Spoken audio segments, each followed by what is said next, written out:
Can you hear me good, bro? Yeah, you coming in loud and clear. All right.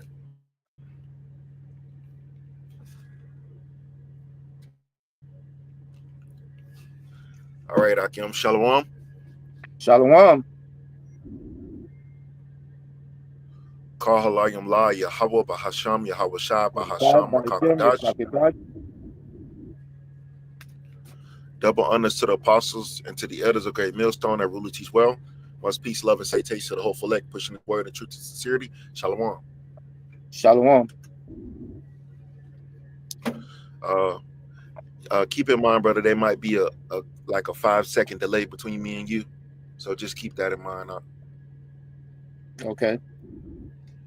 So we back at you again through the spirit and power of Yahweh Bashim Al Shah with another sit down lesson, and on the word of the week is prophecy.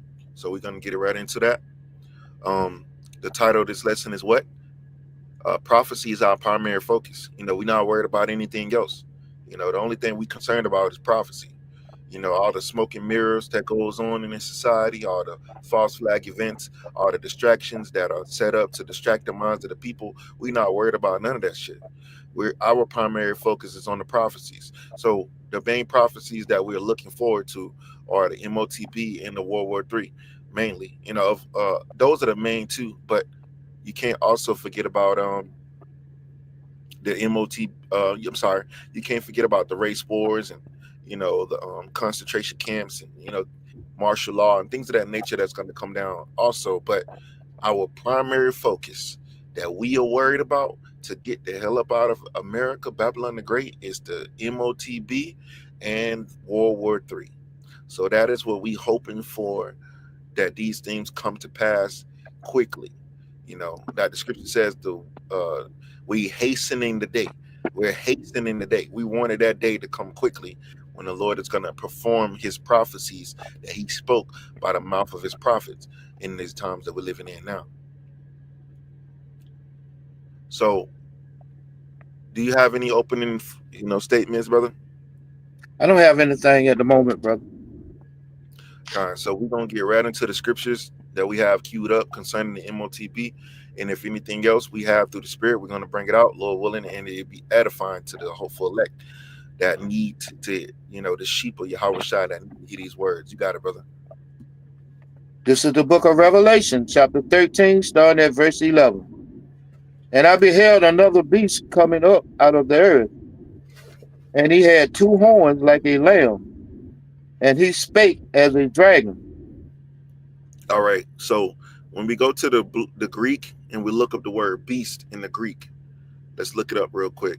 The word there is Strong's G 2342. Therion. Therion. therion, which means what? Um, Metaphorically, a brutal, bestial man, savage, ferocious. Now, this beast that's coming up out of the earth is referring to America, you see, which is what? Brutal, bestial man, savage, ferocious. Who is America ruled by? It's ruled by the Edomites, which the Edomites are known as a brutal, a very, very beastly type of person. We Con. just definitions that describe Esau, Edom, the so-called white man, the so-called white race. So this beast that come out of the earth is referring to America. When it says he had two horns like a lamb, it's referring to the two-party system known as the Democrats and the Republicans. Also that actually goes back to the Roman Empire, because America is nothing but the second version of the Roman Empire, the plebeians and the patricians, the two-party system that existed in Rome. You could do your research on that. So America is got their two-party system, and most of their government, not your government and their law system from the Roman Empire. It says, and he spake as a dragon, because of the draconian legislations that will ultimately be passed and are being passed by um, Babylon the Great, America, and draconian goes back to the ancient. Let's get into the history, which we already done this for.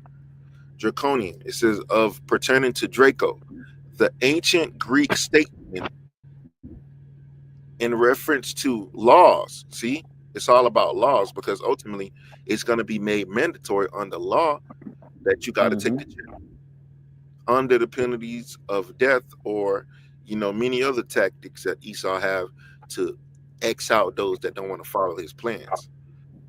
It says rigorous, extremely severe or harsh. All right, let's read something. It says Draco is a Latinized from the Greek Dracon, name of the archon of Athens, who laid down a code of laws for Athens, 621 BCE, that mandated death as punishment for minor crimes. See? So what America is going to do is push a draconian legislation upon the people to get them to submit to what Big Brother wants them to do. If you've ever seen the movie 1984, you know what Big Brother means. You know who Big Brother is. If you ever want to check that movie out, right now, as recently, I know for the past week, the movie 1984 has been on Tubi, Tubi. So if you want to ever check out that movie 1984, it is on Tubi. So you can easily look at that movie and see, how Esau really wants to do this, want to control everything.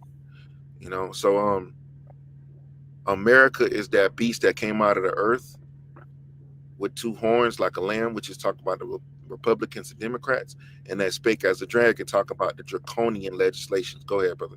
The Draco laws, the severe laws that ultimately will be passed. You got it, brother. Revelation chapter 13, verse 12. And he exercises all the power of the first beast before him, and caused the earth. Wait, brother. You good? He exercises all the power of the first beast before him, which is what? The Roman Empire. Because what? America gets their damn near everything from the Roman Empire. Why do we have to know Roman numerals, man? That's right. Why do we have to know Why do we have to know Latin when we're studying the law? When you go to law school, you got to learn these different Latin terms. Example, habeas corpus. You see? Why do we need to know Latin? Why is Latin on the dollar bill? Why? God. Novus Ordo Seclorum. Why is that on our dollar bill? What does it mean? Because America is nothing but Rome all over again. You look at Roman Senate. Rome had a Senate. Right. America has a Senate. You see? The same government that Rome had is the same and it's similar to what America has today. God. Even the architectural structures, brother, from the White House all the way to the courthouse. Why does the architect look similar to the Romans? Because it's the same people. They're Edomite. Go look at Petra. It looks the same way. Right. Look at this, man. Look at this. It's the same way, the same carvings, the same design. Because it was done by the same people.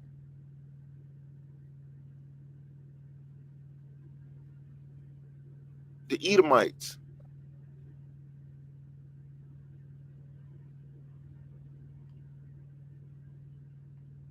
Look at the design, man. Look at the design. Look how it's built. Because it was built by the same fucking people. You got it up. Let me see. Yeah. You got it. The book of Revelation, chapter 13, starting again at verse 12. And he exercised all the power of the first beast before him, and called the earth and them which dwell therein to worship the first beast, whose deadly wound was healed. Right, because at one point the Roman Empire fell. And that deadly wound being healed is an example of America, or an example of Rome coming back into power, which is what? America. You can look up, you could do research on the similarities between ancient Rome and America today, and you will find out a lot of information. A lot of the things that are in America today, they got it from Rome. So America is the example of that deadly wound being healed because Rome ultimately came back into power, but it's just under a new name. It's just America today. You see, Rome is the new America. And the same way Rome conducted itself, it's the same way America did. Let's see.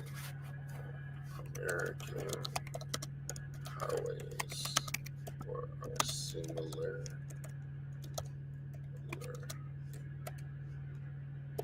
to ancient Rome.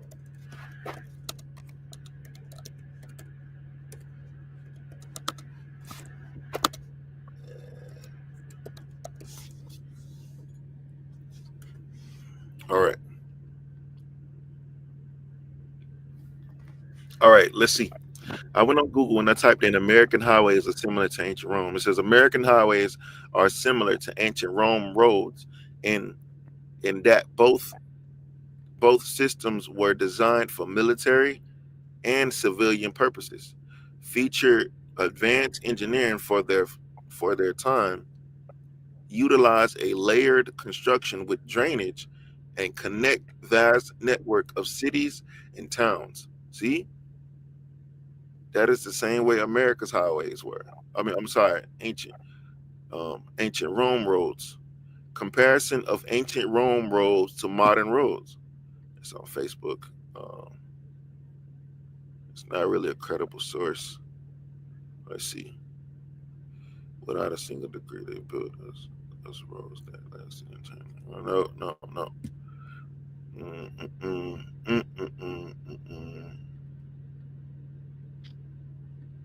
Let's see. Hold on. Thought this was just gonna be. Let's see.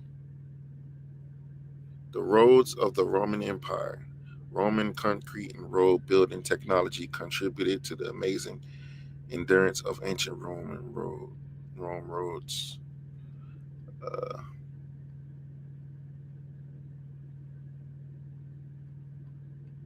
I might look into this later,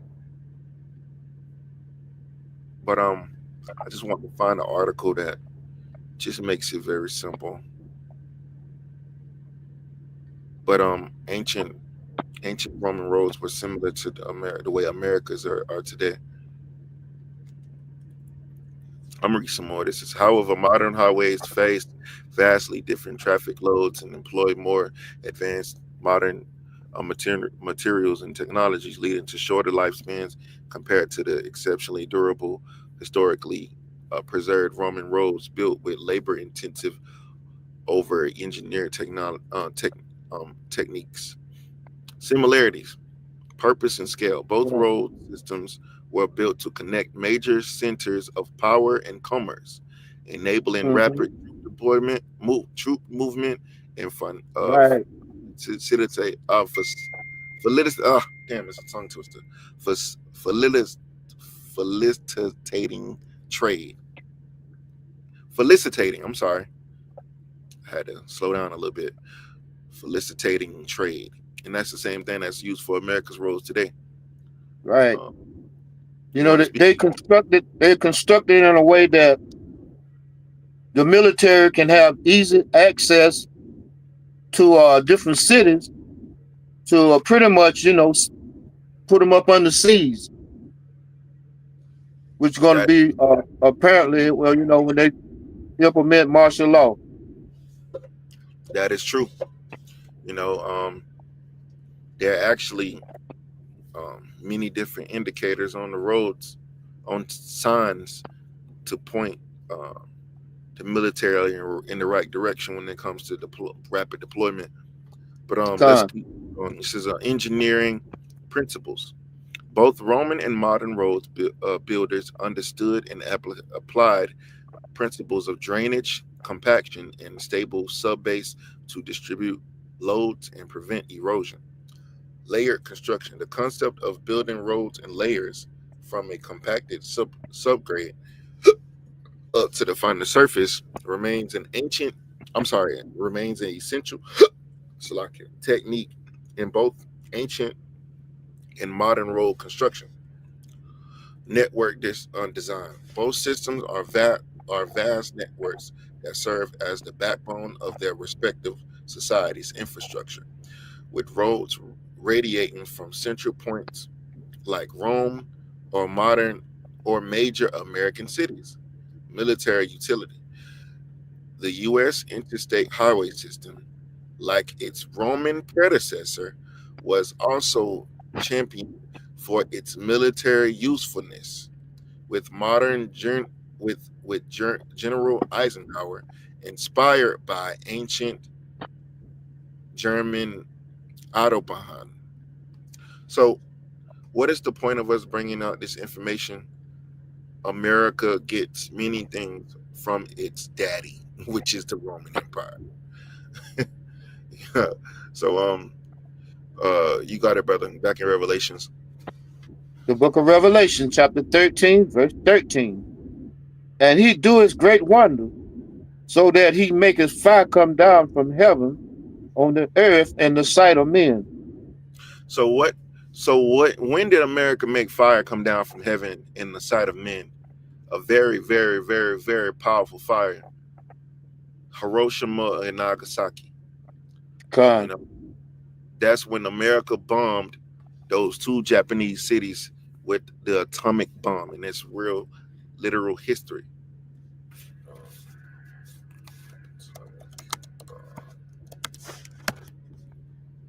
All right, I went on Google. I typed in atomic bomb.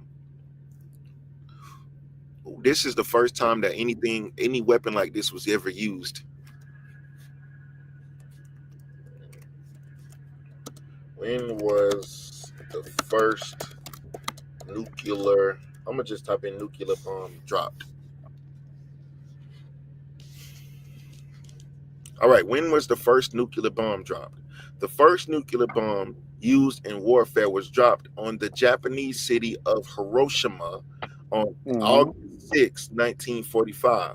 The uranium-filled bomb, nicknamed Little Boy, was dropped by the American B-29 bomber Enola Gay during World War II. See, this is the first time that any bomb was used of this magnitude, man. You see, before this, there's never been technology that was this advanced. America was the first nation to develop these type of bombs, man, and it's all because of Bible prophecy. See, right? Real quick, let's get Isaiah chapter 54 and 16, because they didn't create these bombs under their own will because they wanted to do this and do that. They might have thought they did, but it was all through the Spirit. It was the Heavenly Father Yahweh working on their minds to create these bombs for a purpose of a secret purpose, something they knew nothing about. And that was to destroy themselves. You see, the Lord gave them, Yahweh gave them the knowledge. He gave them the wisdom. He gave them the technology to split the atom and create something that was so destructive that it was comparable to the destruction of when the Lord destroyed Sodom and Gomorrah by fire and brimstone. The Lord literally gave them that technology to create that fire and brimstone for the purpose of what? Prophecy. You got it, brother. This is the book of Isaiah, chapter 54, starting at verse 16. Behold, I have created the smith that bloweth the coals and the fire, and that bringeth forth an instrument for his work. And I have created the waster to destroy.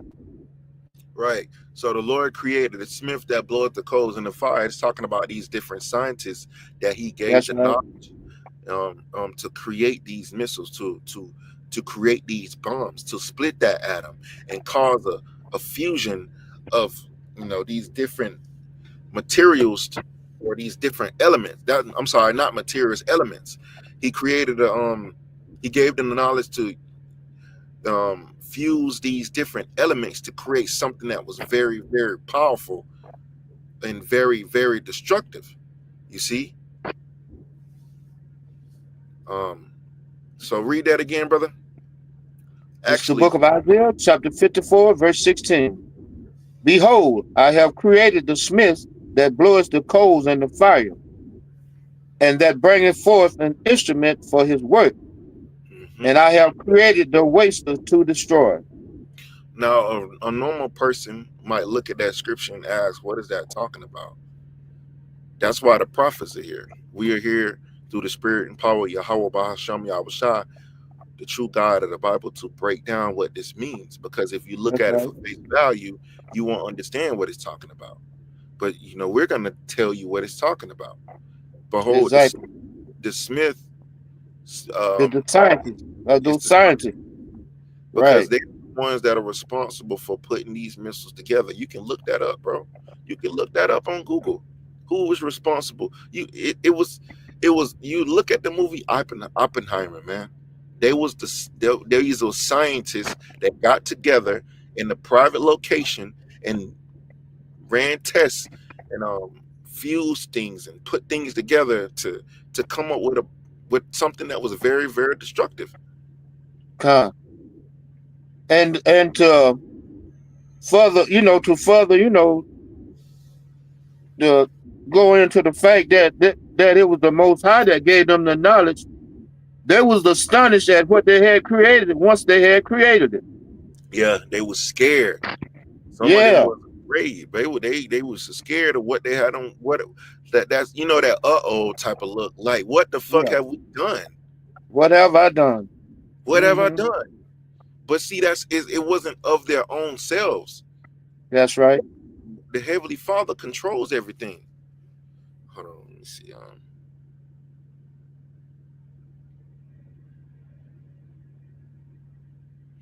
Uh oh, can you get the book of Proverbs? Man's goings are of the Lord.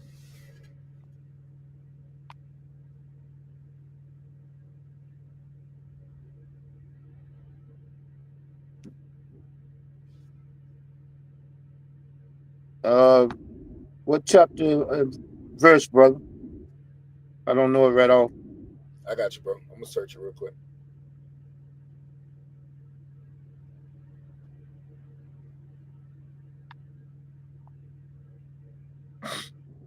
Proverbs 20 and 24. This is the book of Proverbs, chapter 20, starting at verse 24. Man's goings are of the Most High Yahweh. How can a man then understand his own way? See, man's goings is of the Lord.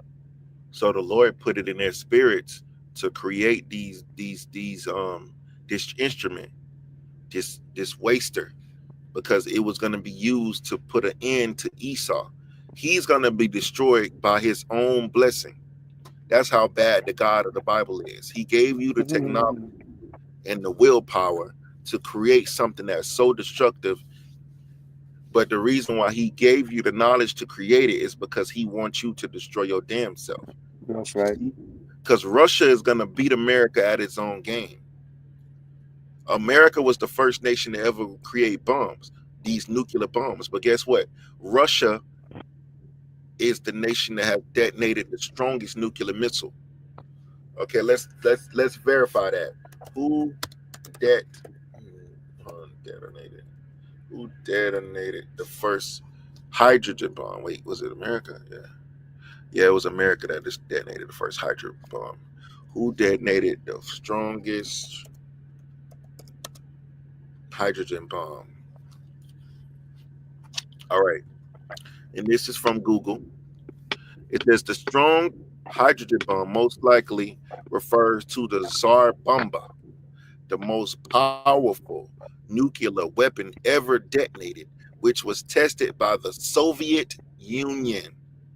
You see, you don't think they still have this knowledge of how they created this nuclear bomb so powerful?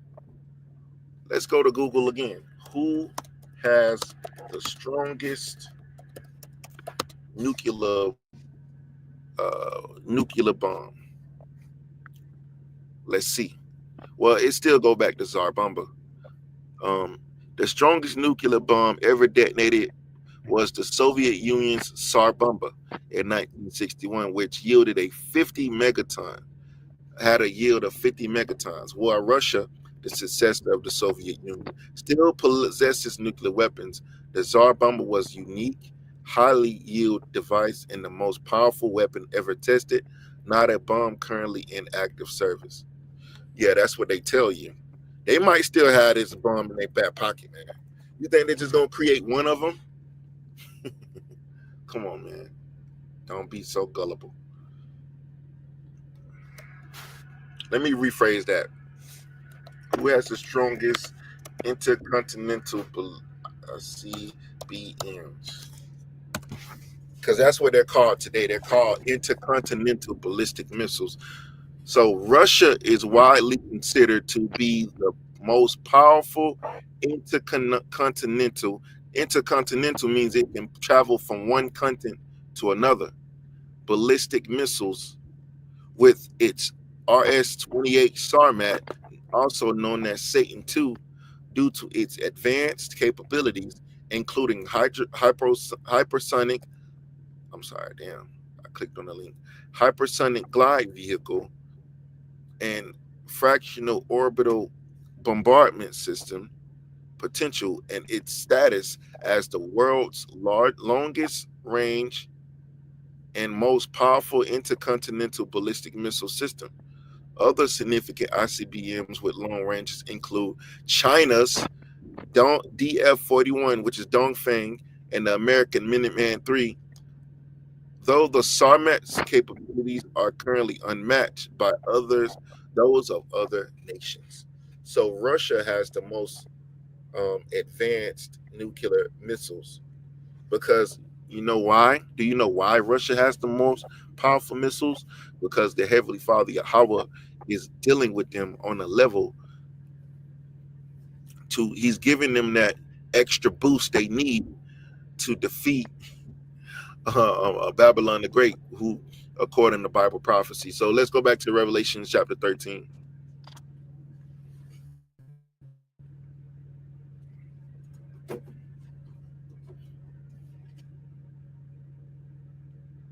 This is the book of Revelation, chapter 13, starting again at verse 13. And he does great wonders, so that he maketh fire come down from heaven on the earth in the sight of men. Go ahead. We just discussed that. That's the bombs dropped on Hiroshima and Nagasaki by America during World War II. Go ahead, bro.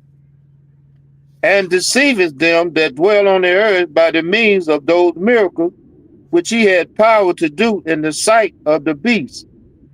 Right. So these miracles was referring to this technology that he has and he's doing currently, with the different the main things that's catching people attention now is what Esau could do with this Neuralink technology.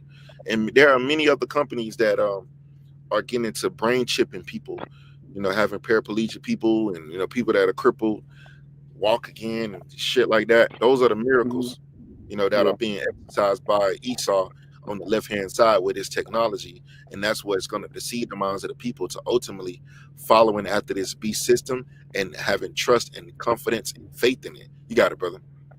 And they also using those things to create super soldiers, saying to them that dwell on the earth that they should make an image to the beast, which had the wound by a sword and did live. Right, which had a wound by a sword and did live, because what that gets the revival of the Roman Empire, which is America. You see, go ahead, bro. And he had power to give life unto the image of the beast, that the image of the beast should both speak and cause that as many as would not worship the image of the beast should be killed. So if you don't want to follow the system, the image of the beast is not Caesar Borgia. You see, the image of the beast is the system that ultimately Esau is establishing for this new world order. Religion plays a part in it. The LGBT is a part of the image of the beast. There are many different factors that play a role in the image of the beast, the image of this system. See, this is what he wants to establish, and he wants the world and everybody in it to obey it. It's a part of his NWO, which is New World Order. You got it, brother. And he caused it all, both small and great, rich and poor, free and bond, to receive a mark in their right hand or in their forehead. Right. So he caused it all because money, paper dollars is going to be obsolete. You see, Trump just erected a statue of himself holding a Bitcoin. What is that all about? You see, America wants to move forward, but America has handlers. There are people that are in the background that's calling all of the shots and telling these puppet masters these puppets what to do, because they're the That's puppet right. master. And what they do, what they want to bring is a society, a cashless society, a society where CBDCs, central bank digital currencies, are the new norm or the new form of trade, the new form of currency. You have Trump talking about a digital dollar. What is that all about? You see, these devils want to bring a system that is digitalized, and paper money, physical money, coins, pennies, dimes, quarters, nickels, all of these things are obsolete. Even dollar bills. Got the $1 bill, $2 bill, 5, 10, 20, 50, $100 bills. All of these things are going to be obsolete. Cash is going to be banned out of the system. And they're going to come with a digital system or a digital dollar. You see, paper money is going to be a thing of the past. And this is going to fall right into what Esau wants you to do, because he wants you to take a device, which is the chip, the RFID microchip, or the NFC chip, near field communication chip.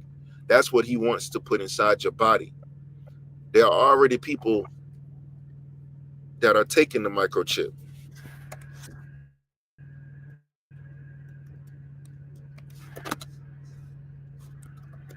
Let's type in some in Google. What countries have the most chipped population? See what it says.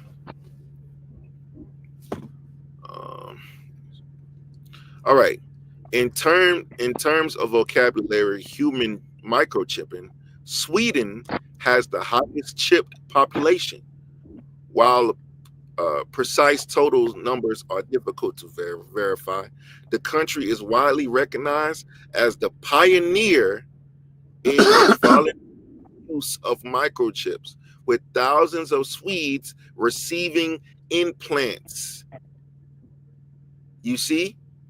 So what we're bringing to your attention is not folklore. It's not fiction. It's real. It's not something we had an epiphany overnight. The MOTB is real, bro. These people are literally being chipped because that's what they want. They want to get rid of the dollar. Let's see. Let's look at this. This is in 2018. This came out 2018, November 13, 2018. Some 4,000 Swedes have microchipped their hands. 5 other nations to follow suit. You see? More than 4,000 Swedes have microchipped their IDs into their hands, and 5 other nations might do the same. See? This is what we're warning you about. This is what the God of the Bible is warning you about. It says the chip, the size of a grain of rice, has the power to access homes, offices, make cashless payments, board the trains, and even attend concerts. Priced at $180, microchips are gradually, you see, gradually, look up that word, gradually, in a gradual way, slowly, by degrees. It says slowly, moderately, unhurried, cautiously, gently. See, he's gradually, slowly becoming an and anything in sweetening due to their convenience and affordability. That's what it's all about. The main word is convenience. That's how it's gonna Yeah, you're gonna deceive yeah, they, many people making it. yeah. Basically, what the people's gonna do, they're gonna choose convenience over consequences. You know, they're gonna make it enticing and they're gonna make it look so you know, like so worthy that hey, people gonna fall for it without really realizing the And that's consequences behind it. and that's the thing, brother. They don't know the consequences of it. A lot of people are ignorant. You know what the word ignorant means? It means not to know. You know what they say? Ignorance is bliss. What does ignorance is bliss means? If you don't know about something, you don't care to know about something. You don't care to know about it. Ignorance is bliss. Meaning,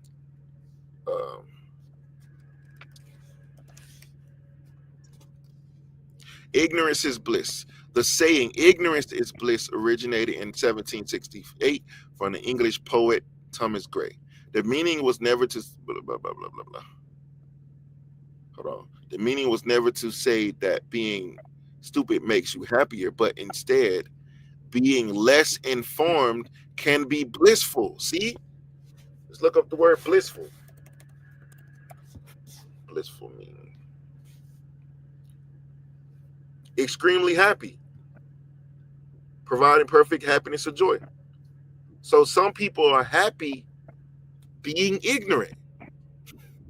I know that sounds stupid, but people are happy being ignorant. Right. People are happy when they don't know things. You see? So ignorance is blissful. Ignorance is bliss. Let's look up on bliss. Let's see what it says. Bliss, happiness, grace, favor, happiness. So ignorance is blissful. Let me type it in. Ignorance is bliss. Simple meaning. All right, this is the simple definition or the simple meaning. It says ignorance is bliss, used to say that a person who does not know about a problem does not worry about it. See, a lot of people not worried about the microchip. They don't know about the microchip and they're not worried about it because ignorance is blissful. They're happy not. Some people choose to be ignorant. They choose, you know, they don't want to know. They don't want to know. They don't want their happiness ruined. But too bad. Man. That's right. You know, it made me think about when we be telling people about that pork. You know, hey, they don't want to hear that, man. Boy, one ear right out the other. Yeah. Something just simple as not eating pork. Yeah. This is the book of 1 Corinthians 14:38. But if any man be ignorant, let him be ignorant. 2 Corinthians 2:11. Lest Satan should get an advantage of us, for we are not ignorant of his devices. So the elect, the men of the Lord, are not ignorant of Satan's devices, which we know one of his main devices is cunning or deceiving this whole world to take their microchip. And the scriptures also say, if man be ignorant,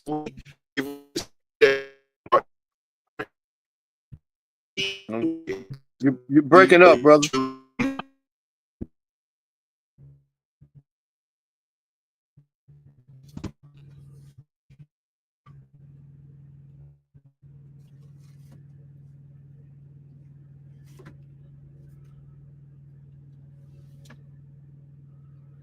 you hear me, brother? You're coming in loud and clear now, but you was breaking up a minute ago. Count the water, bro. So the Lord has put us up on game, so we're not ignorant to what Esau wants to bring. He wants to bring that microchip, but a lot of people, mainly our people, Israelites, they don't care to know about the MOTB. They don't want to care about it They don't want to know about it until it's in their fucking face, and there's nothing else you could do about it. You see? A lot of people gonna wait till the last minute to realize what the hell is going on, and then it's gonna be too fucking late. They're gonna be casualties. They're gonna be in too deep to the point that they can't get themselves out of it, and there's nobody else that's gonna come and deliver you and save you from that situation. Your ass just gonna fucking die. So let's go back to Revelations 13. You got it, brother. This is the book of Revelation, chapter 13, starting again at verse 16. And he caused it all, both small and great, rich and poor, free and bond, to receive a mark in their right hand or in their forehead. Now let's dissect that word mark. The Greek word there for mark is charagma. We're going to read the definition, which means a stamp, an imprinted mark. The mark is stamped on the forehead, blah, blah, blah. The mark branded upon horses that show you it's a fleshy thing. It says a thing carved, sculpted, graven work. So let's leave the stronger definition. It says a scratch or itching, a scratch into what? Into your flesh, i.e. a stamp, badge of servitude. So let's go to the other word, which is karax, which means a pale or a stake or a palisade or rampart. That is referring, it says, let's go to the Strong's different. It says to sharpen to a point. Through the idea of scratching a stake. This is the delivery system that's gonna put the chip inside of you. You know, a pill or a stake is referring to that hypodermic needle that is gonna pierce into your skin to put the chip inside you. Because if you ever watched any videos, you've seen somebody quote unquote being chipped, they have a hypodermic needle and they stick it inside their flesh, and that's how they insert the chip inside of you, because that hypodermic needle is gonna pierce or cut or insist or make an incision into your flesh. So that's talking about the delivery system. Now, when you go to the root word, grapho. Strong's G 1125. Grapho. Grapho. Grapho, which means what? To write with reference to the form of letters. Let's see, where's that record? It should say record somewhere in here. Aha, there you go. To commit writings, things not to be forgotten, written down, record. What is that referring to? That's referring to all of the information or the records that's going to be on the chip.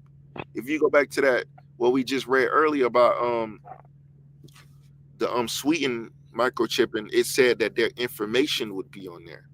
Their IDs, their medical history. That is what grapho is referring to.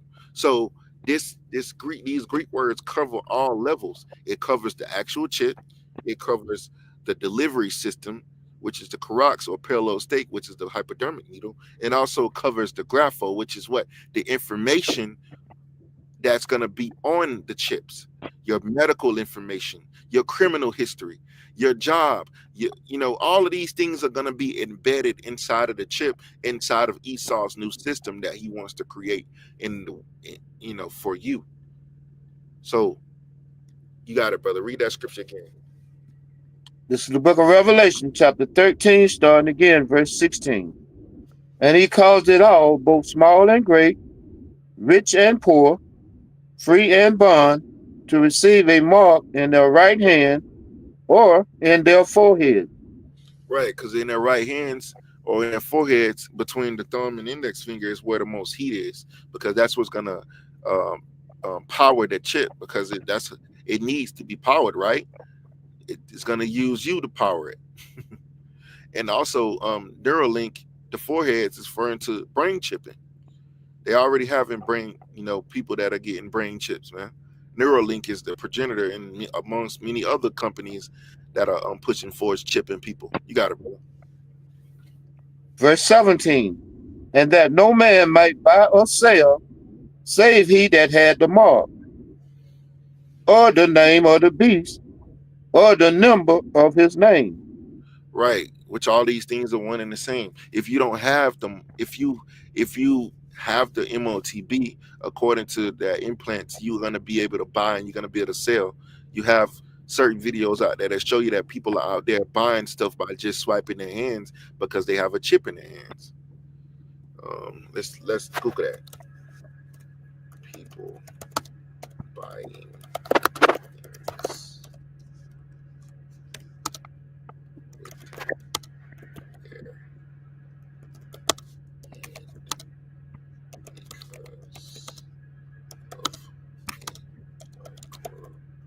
chip.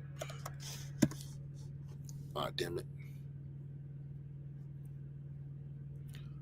Where the hell? All right, can you hear me, brother? Still? Yeah, you fine. Let me see. I didn't try to do that. What the hell happened?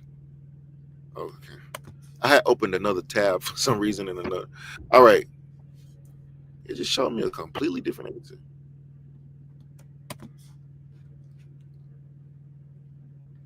All right. People buying things with their hand because of microchip.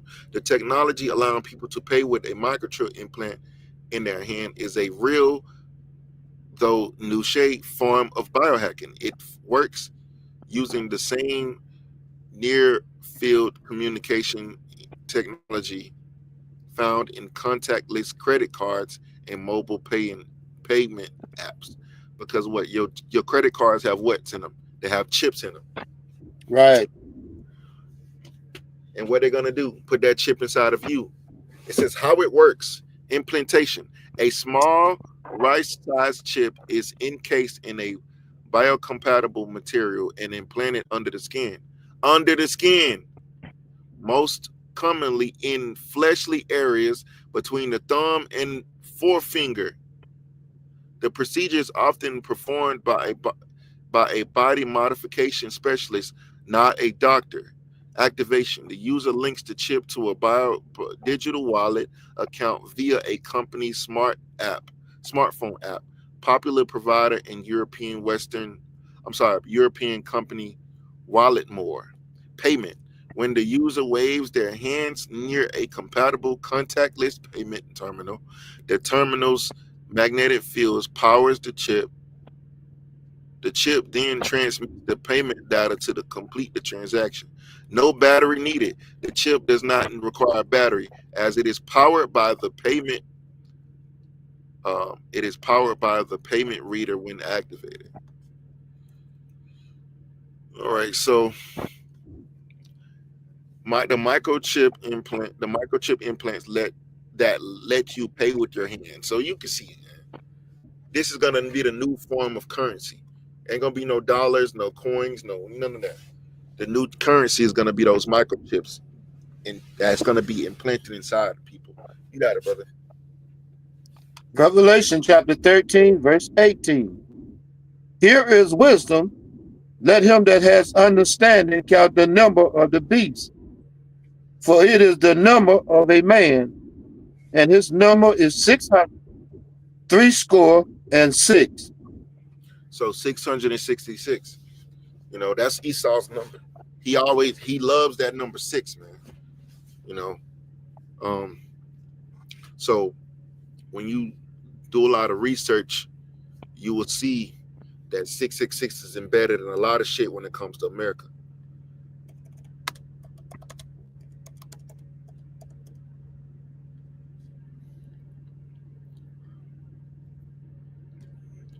All right.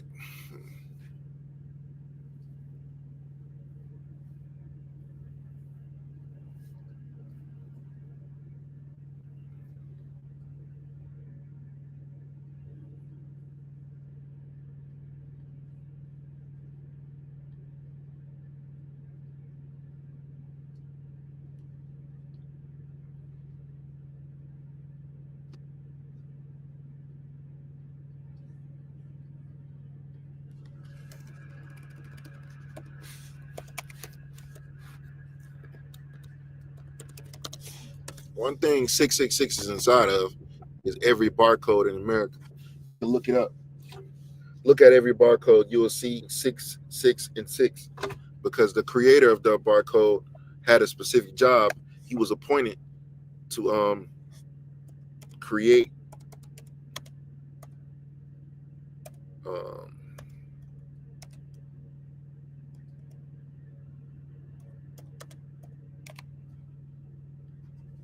he was appointed to create these. He's the creator of the Universal Product Code.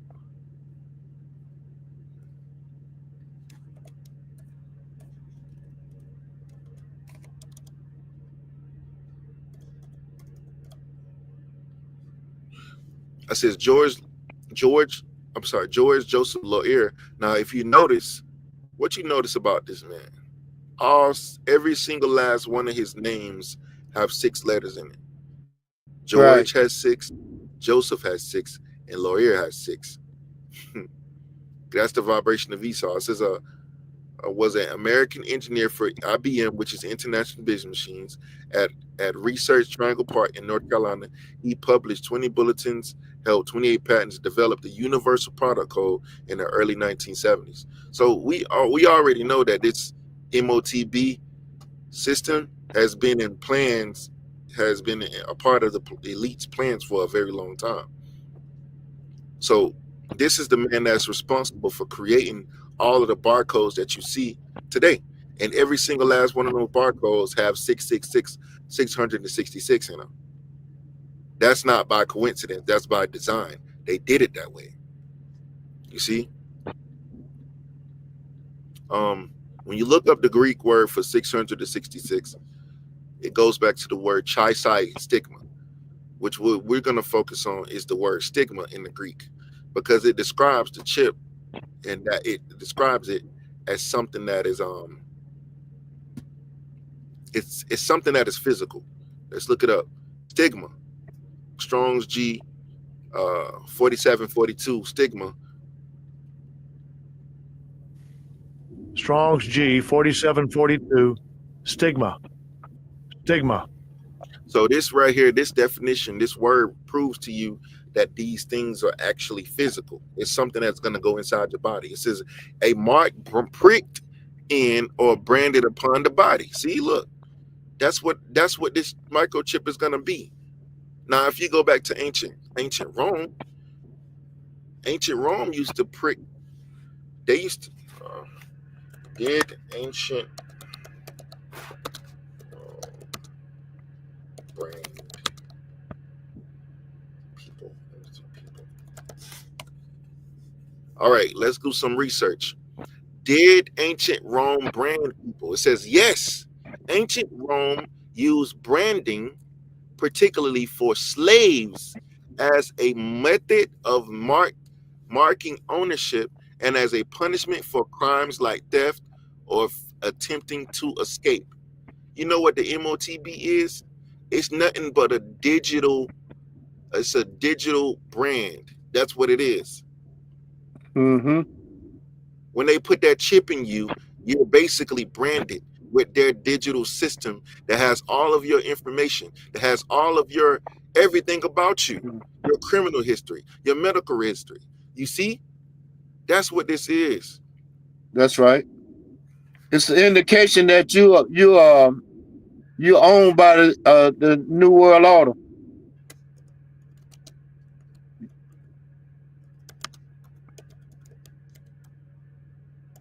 The beast system. You're property of the beast system.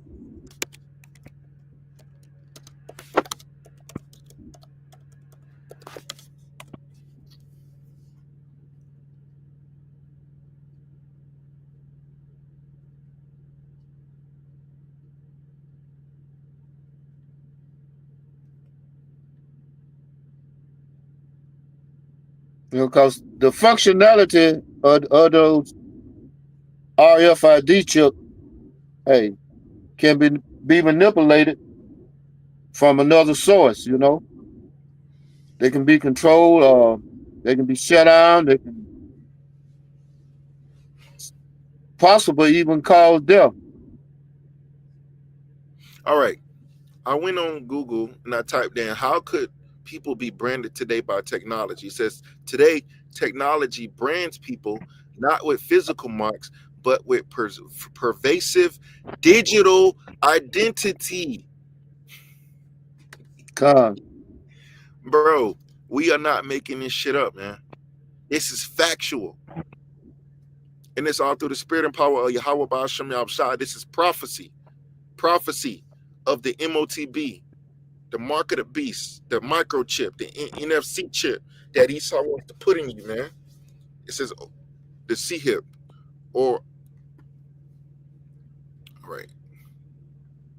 You know, it's amazing that all this information that we have access to is some people still say they don't know what it is. Right. I'm gonna That's scroll crazy. down. It says the permanent digital footprint. Every online action and interaction leaves a persistent record that can be used to label and define an individual. Possessive tracking. Your online activities is tracked constantly, even without your direct input. Your IP address, browsing history, and online shopping behavior all contribute to a passive digital footprint that builds a profile for advertisers and data brokers. Reputation damage, past online behavior, such are old social media posts, conventional comments, or inappropriate photos can resurface at any time and have serious consequences for personal and professional reputations. Screened for opportunities, employers, academic institutions, and even romantic partners frequently search for information about a person online. A messy digital footprint can lead to being denied jobs, scholarships, or other opportunities.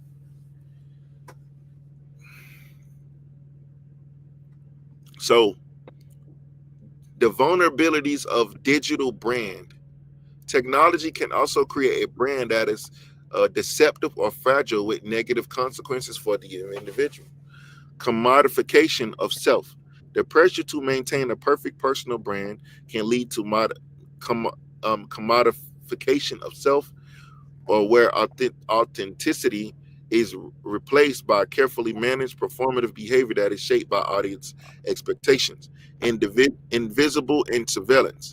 Those who opt out of social media risk appearing virtually invisible to potential employers who way make view a lack of digital presence by suspicion. Conversely, an extensive digital footprint increases a person's vulnerability to scams, theft, identity theft, and targeted exploitations.